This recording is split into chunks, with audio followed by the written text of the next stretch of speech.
며 예수님의 이름으로 기도했습니다. 아멘. 주 안에서 인사드립니다. 또 이렇게 영상 예배 두 번째 시간이 되었습니다. 오늘은 사도행전 저희들이 강의하고 있는데 22장 말씀 2절부터 29절의 말씀입니다. 그러나 오디오 성경 때문에 저희들이 전체를 읽었습니다. 오늘 본문의 말씀은 이 사도 바울의 간증에 해당되는 본문입니다. 여러분, 참 어려운 시대를 우리가 살고 있습니다. 또 어려운 시기를 지나고 있는 것 같습니다. 여러분, 어느 곳에 있든지 또 어느 상황과 형편에 있든지 우리에겐 간증이 있어야 된다고 생각합니다. 즉, 고백이 있어야 된다는 것이죠.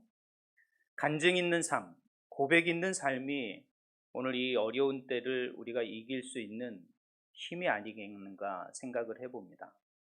오늘 이 사도행전 22장도 사도 바울이 그가 참 어려울 때, 동족으로부터 참 어려운 상황에 대처해 있을 때 그는 그 동족 앞에서 자신이 왜 이렇게 증인이 되어지고 또 이런 고백을 해야 되는지를 말하고 있는 본문이 오늘 22장의 내용입니다.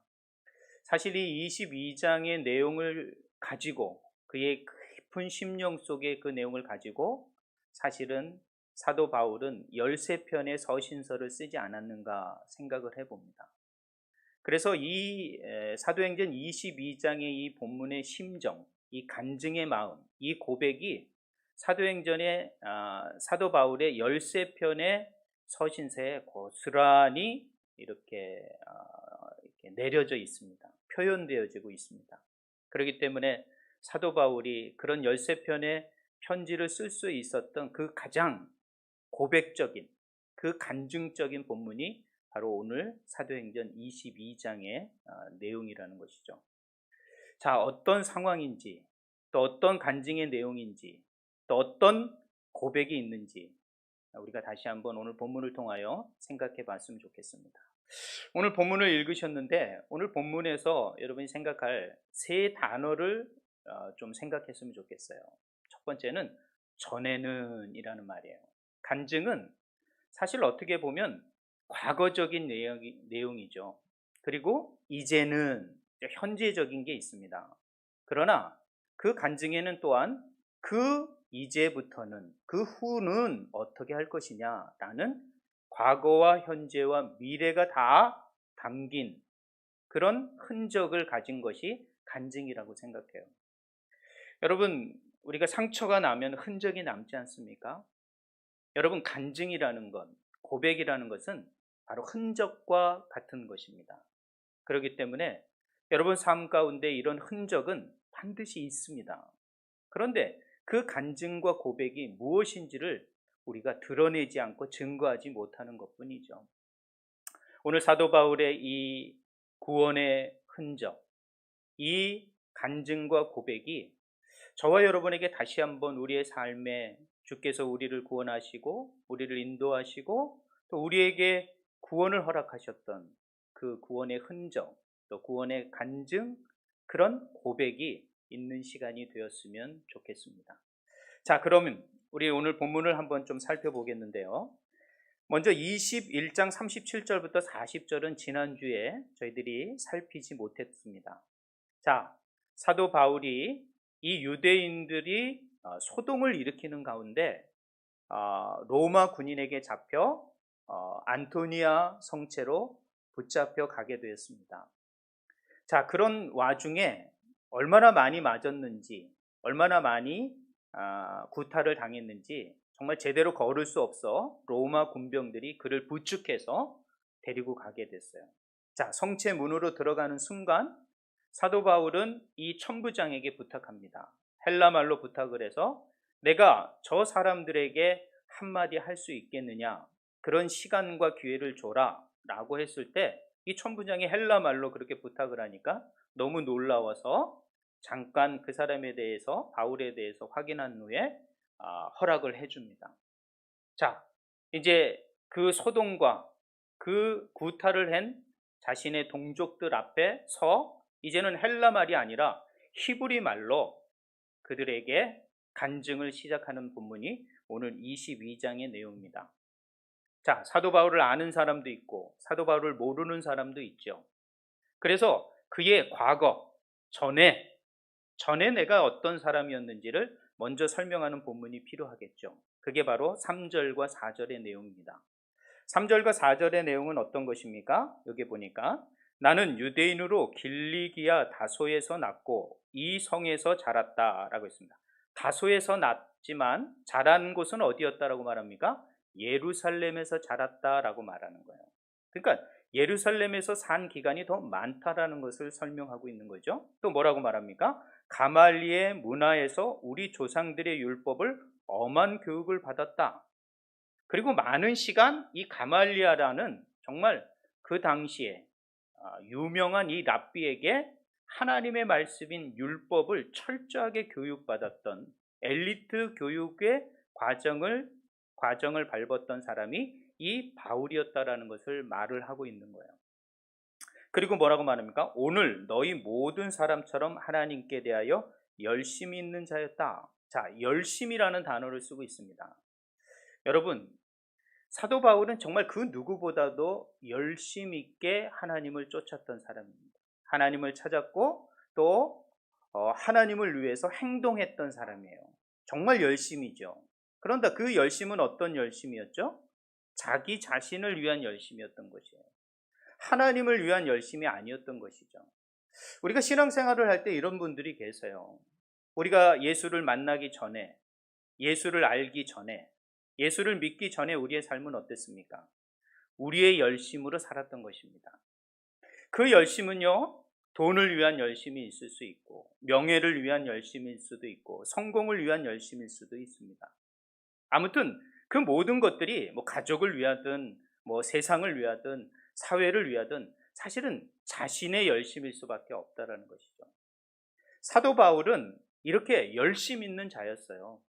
열심 있게 자신의 생각대로 하나님을 섬겨 나갔던 사람이었던 것이죠.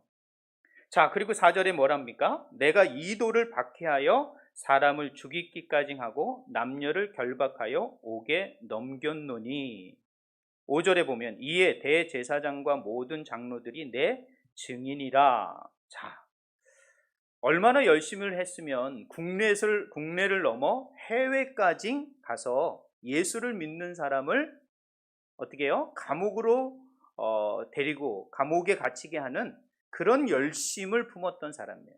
그러니까 전에는 내가 정말 나 자신을 위해서, 내가 가지고 있는 소신을 위해서, 내가 가지고 있는 어떤 목표를 위하여 열심을 냈던 사람이다.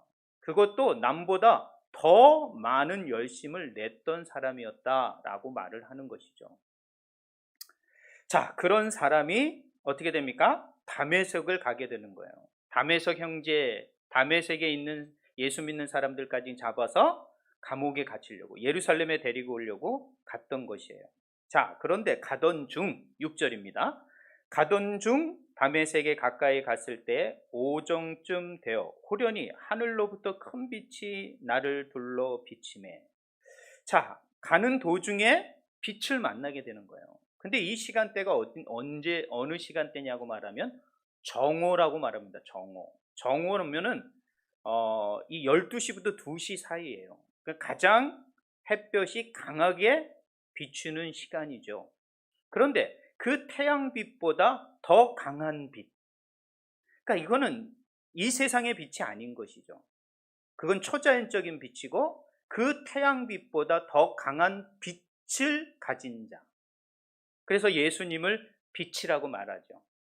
하나님이 세상을 만드실 때 빛이 있으라 하셨습니다. 자, 이 빛은 어떤 빛일까요? 즉, 자연을 초월하신, 이 자연의 모든 피조세계를 능가하신 그 빛을 가진 자가 다메섹에서 사도 바울을 찾아오신 거라는 거죠. 자, 그러면서 정오라는 것과 큰 빛이라는 것을 말합니다. 자, 그 순간 이것은 피조물, 태양의 빛이 아니라 이건 초자연적이라는 빛이라는 것을 알고 사도 바울은 엎드리게 되는 거죠. 우리가 태양을 갑자기 쳐다보더라도 앞이 잠깐 먹먹하고 안 보일 때가 많습니다. 그런데 그거보다 더 큰 빛, 더 강한 빛을 본 바울은 앞을 볼 수가 없었죠. 자, 그래서 엎드리게 되었죠. 7절에 보십시오. 내가 땅에 엎드려서 들으니 소리가 있어 이르되 사울아 사울아 내가 나를 왜 박해하느냐. 박해한다고 말하고 있는 거예요. 지금 사도 바울은 열심을 품고 자신의 목표와 또 하나님을 기쁘시게 하기 위해서 열심을 내고 있는데 주님은 뭐라고 말합니까? 그 초자연적인 빛은 뭐라고 말합니까? 왜 나를 박해하느냐. 칭찬을 듣고 싶었는데 하나님 앞에 칭찬을 듣지 못하고 지금 뭐라고 말합니까? 책망을 듣고 있는 거예요. 왜 나를 박해하느냐라는 거예요. 아니, 이건 하나님의 목소리인데 내 예상과는 전혀 다른 대답이 나오시는 거죠. 왜 나를 박해하느냐 그러는 거예요. 자, 그럴 때 사도 바울은 묻습니다. 8절에 내가 대답하여 주님 누구십니까? 주님이시긴 한데, 우리 유대인이 믿고 있는 주님이시긴 한데, 그 메시아이시긴 한데 당신이 누구십니까? 라고 묻는 거예요. 여러분, 우리가 열심히 예수를 믿는 사람들이 있어요. 근데 예수를 믿을 때 방황하면서 믿어요. 뭔가 깊숙하고 정착하지 못하게 믿는 분들이 많아요. 그러니까 예수 그리스도를 누군지 모르고 믿는 분들이 너무 많아요. 자기 열심에 믿는 사람이 많죠. 주님이 누구시냐? 여러분, 이건 질문은 참 중요한 것입니다. 우리가 전에는 예수님이 누군지 몰랐습니다. 예수 믿기 전에는 예수님이 누군지 누가 알겠습니까? 예수님이 그냥 귀동냥으로 듣는 거지 예수님이 누군지를 모르는 거예요. 아무것도 모르고 우리는 열심히 있게 살아가는 것입니다. 그러면서 뭐라고 말합니까? 그 대답이 나는 내가 박해하는 나사렛 예수다라고 말하는 거예요. 그 순간 사도 바울은 어땠을까요? 아, 내가 지금 잘못된 방향으로 가고 있다라는 것을 깨닫게 되는 것이죠. 초자연적인 그 하나님을 만나는 순간 사람들은 또 두 번째 질문을 하게 되는 것입니다. 여러분도 마찬가지일 거였을 거예요. 맨 처음에 누구냐라고 물었을 때 그분에 대해서 그분은 구세주고 온 인류의 구원자이며 나의 죄와 허물로 죽은 자다. 자, 그렇게 내가 구원받았다면, 그 예수님을 알았다면 두 번째 질문이 있어요. 그것은 뭐냐면은 10절의 말씀이에요. 내가 이르되 주님 무엇을 하리까? 라는 것이죠. 자, 열심히 품고 인생을 살아왔는데 사도 바울은 다시 그 주님 앞에 묻는 거예요. 그 주님이 예수라는 것, 구세주라는 것을 깨닫는 순간 내 삶의 방향이 잘못된지를 알고 그 두 번째 질문은 내가 무엇을 해야 합니까? 여러분, 인생에서 예수를 믿기 전에 우리는 예수님이 누군지를 모르는 거예요. 신이 누군지를 모르고 사실은 내 열심히 사는 거예요. 그리고 삶의 방향을 찾아가고 있지만 과연 내가 인생의 목적이 무엇인지를 정확하게 모르고 살아가는 것. 그래서 사도 바울처럼 내가 무엇을 해야 합니까? 라고 질문할 수밖에 없다라는 것이죠. 우리가 예수를 믿기 전에 이랬다라는 것이에요. 예수님이 누군지도 모르고 무엇이 인생의 우선순위와 목적인 줄도 모르고 우리는 그냥 열심을 품고 살아가고 있었던 것이죠. 자, 이렇게 예수를 만나고 예수의 음성을 들은 사도 바울, 아나니아로 안내를 받습니다.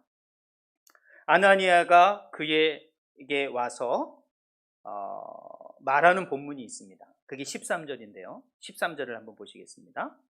13절에 보면 이렇게 되어 있습니다. 내가 내게 와 곁에 서서 말하되 형제 사울아 다시 보라. 다시 보라라는 말을 하고 있는 거예요. 자, 사도 바울은 그 다메섹 도상에서 큰 빛을 만나 볼 수 없게 됐을 때 다시 예루살렘으로 돌아가지 않았습니다.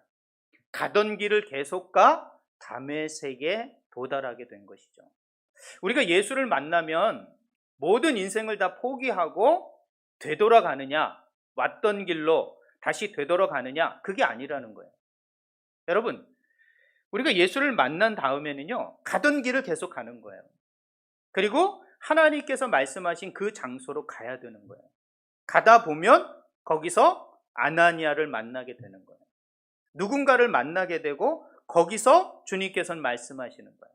만나고 가던 길을 가면 뭐라고 말하는 거예요? 다시 보라라고 말하는 거예요. 다시 보라. 여러분, 이 다시 보라라는 말은 어떤 말이냐면, 눈을 들어 이제 네가 바라봤던, 네가 열심을 품었던 그 너머의 것을 봐라라는 말이에요. 그 너머의 것을 봐라라는 말. 세상밖에 없는지 알았어요. 현 상황만, 오늘이 중요한지를 알았단 말이죠. 그러나 그 너머에 주님이 계시고 주의 뜻이 계시고 주의 길이 있다라는 것을 다시 보라라고 말을 하는 거예요. 이젠 세상의 눈은 어두워지고 멈췄지만 이제 다시 너에게 보게 할 것이다 라는 말이에요. 이게 다시 보라라는 단어예요. 이게. 다시 보게 하십니다. 그러면서 뭐라고 말합니까?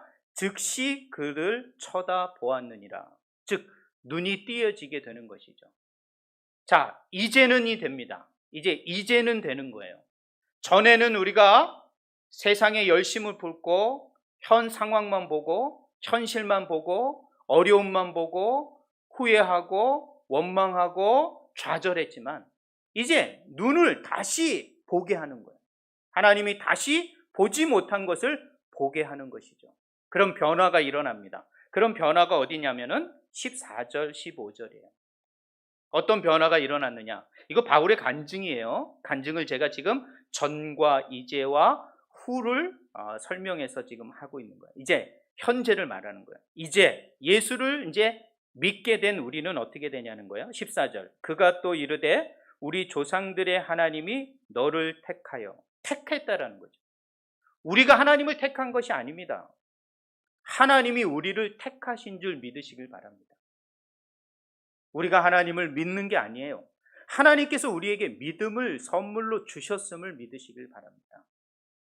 자, 우리를 택하사 너로 하여금 자기 뜻을 알게 하시고, 자, 뜻을 알게 하신다라는 것이에요. 아주 중요한 거예요. 이제 내가 예수님이 누군지 아는 거예요. 내가 삶을 어떻게 살아가야 될지를 알게 된 거예요. 자, 그리고 뭘 하게 됩니까? 그 의인을 보게 하시고. 자, 그 의인이 누굽니까? 바로 예수 그리스도를 보게 하시는 거예요. 새로운 눈으로. 그전의 눈으로 똑같이 보지만 이제는 다시 보는 거죠. 그래서 보게 하셔요. 그리고 그 입에서 나오는 음성을 듣게 하시는 거예요. 자, 하나님의 말씀을 듣는 것이에요. 자, 여기 세 단어입니다. 알게 하시고, 보게 하시고, 듣게 하시는 거예요. 여러분, 하나님의 말씀을 통하여, 여러분의 삶을 통하여 하나님은 여러분을 알게 하십니다. 그리고 예수님을 보게 하십니다. 그리고 그 예수님의 말씀을 듣게 하시는 거예요. 그러면서 믿음이 성장해 가는 거예요. 신앙이 성장해 가는 거예요. 그동안 내 열심으로 살았던 것이 이제는 주님을 알게 되고 주님을 보게 되고 주의 음성을 듣게 됨으로 말미암아 다시 보게 되는 거예요. 똑같은 세상이었지만 우리의 눈은 똑같지만 다시 보게 되는 거예요. 현 상황은 변하지 않습니다. 현실은 바뀌어진 게 없어요.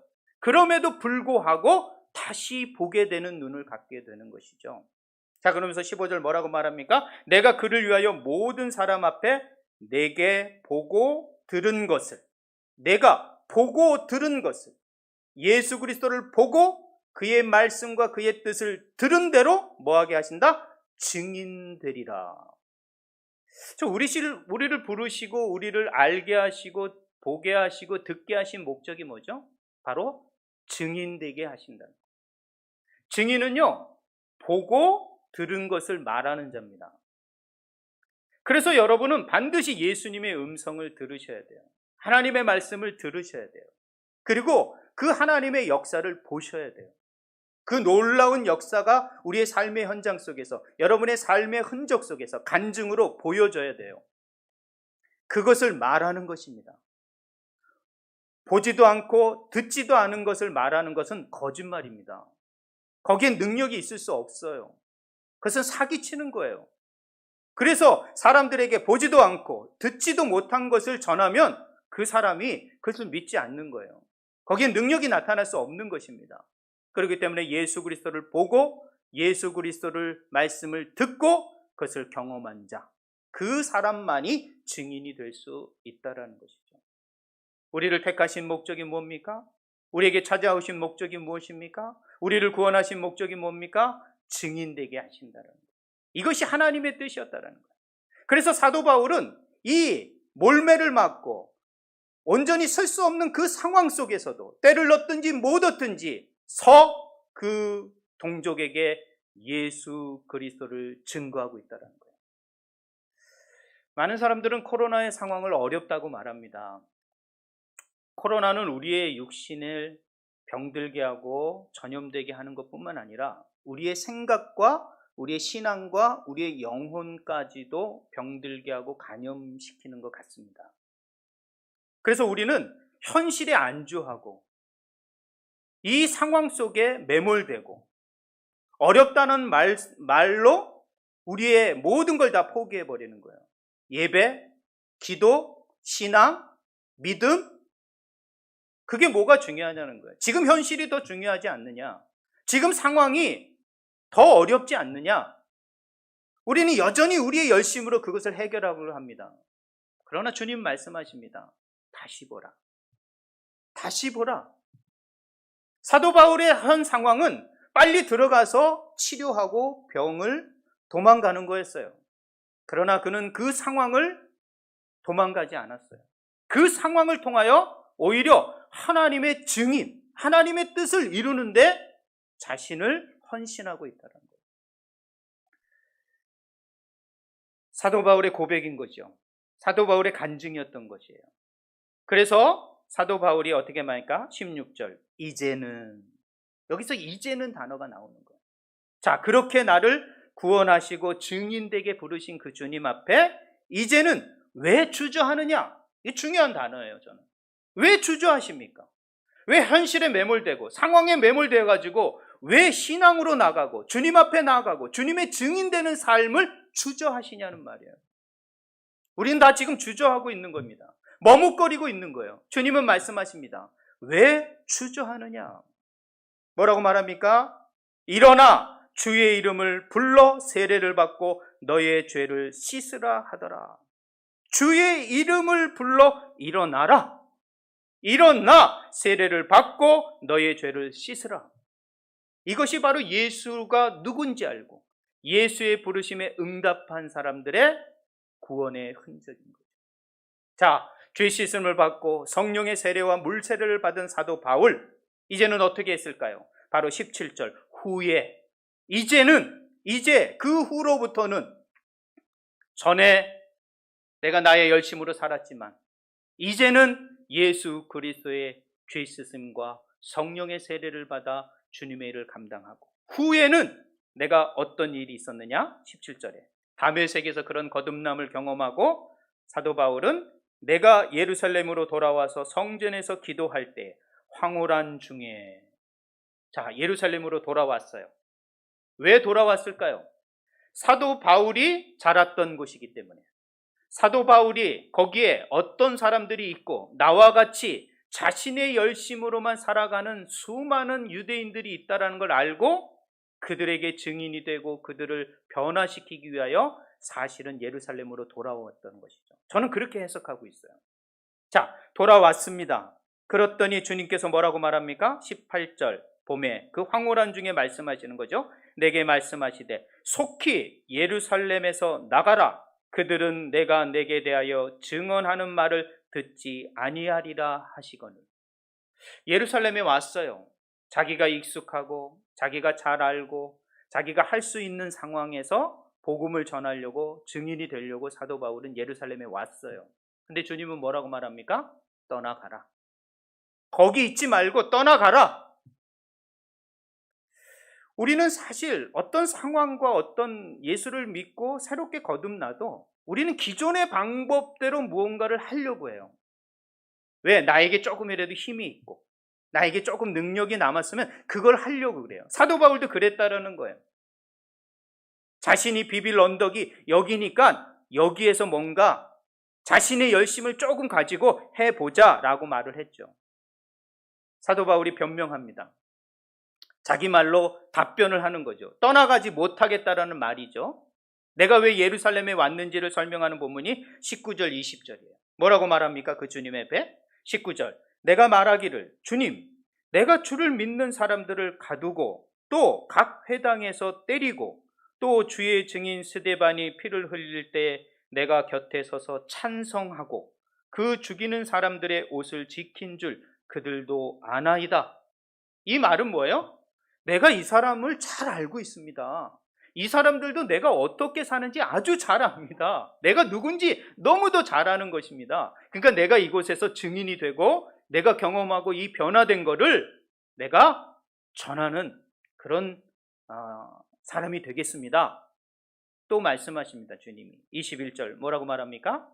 나더러 또 이르시되 떠나가라 내가 너를 멀리 이방인에게로 보내리라 하셨느니라. 여러분, 사도 바울이 다소라는 이방 지역에서 태어났지만 어디서 자랐어요? 예루살렘에서 자랐단 말이죠. 유대인들을 더 많이 잘 알고 있어요.